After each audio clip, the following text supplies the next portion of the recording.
My name is Carlo Vaccari, and this is Chris Cotner, and we are just graduated students from Harvey Mudd College in Claremont, California.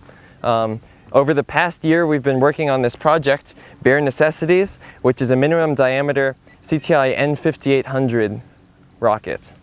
Our design is a flying case. This right here is the Bare motor case, a Pro 9860XL.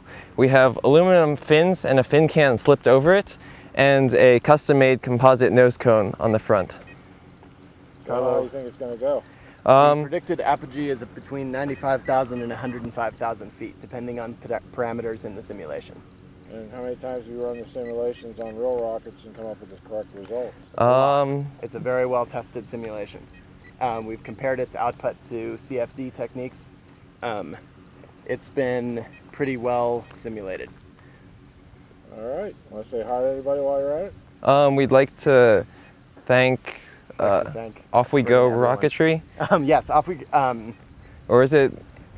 Where did it come from? Either Off We Go and Entacore.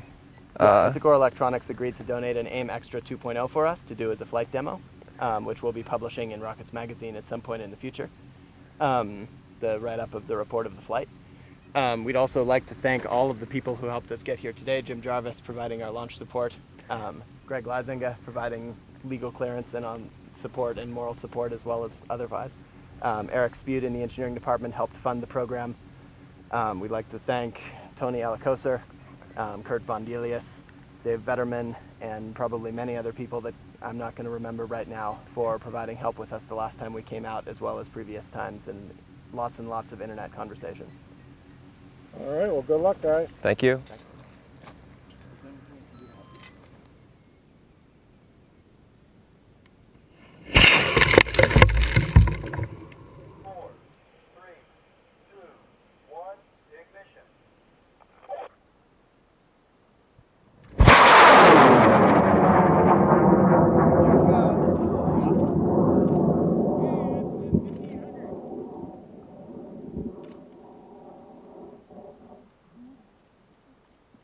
I think you stayed together though.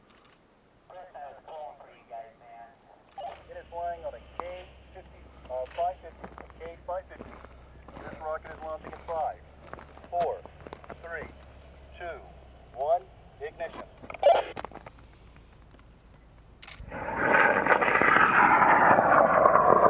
You know, I think there's a fin can on there. See the 3 marks? See? One there, one here. I think the fin can's still on there. A part of it. Yep.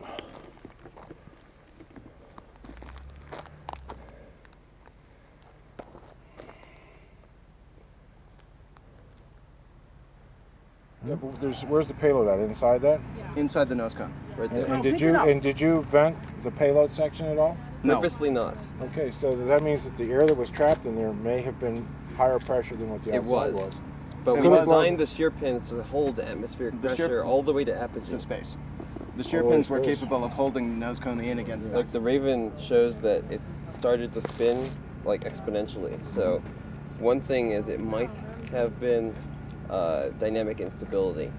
In Well, it's, you mean where it has a where it spinning has a- on the axis? Where it has a good static margin, and then it started to become cone, yeah, we call it dynamically. coning. Yeah, it Yes. coned and was And spinning. I'm wondering if that happened after the nose cone came off. Exactly. So the two possibilities are one of the altimeters popped the nose cone off, and then and then the motor Started case coning, coned, which is what we saw Which from is the what it ground. will do, yeah. Or it started to cone on its own. It spun so fast that the centrifugal acceleration pulled the nose cone out of the shear pins. It was only about 350 pounds of force to break the shear pins, and it's possible that it was actually spinning like flat spin like this after burnout fast enough to whip the nose cone off. I don't know. Those are both possible. I think the nose cone came off before it went unstable. We do have some I don't know evidence why. of carbon scarring inside here, and we polished it before the flight, so that implies that a charge did go off at not apogee. One of the apogee charges went off early. Yeah, but even if the nose cone came off on the way up and it became unstable and then it went into a flat spin and the charge went off, you still have that same result. No, the That's scarring's here. The charge is attached to the nose cone. Oh, it is? Yes. So nose cone did get blown off, so you might have been trying Might. to glue it out. We might have been able, yeah, if this is, there's not nearly as much carbon scarring as there was when we tested it. We also probably scrubbed a lot of it off into the ply when it like staked and Yeah, buried went itself into, up to yeah. here. So it's So it's hard to know. No conclusions. Yeah, we no. don't have any conclusive evidence to disprove either theory. Yeah.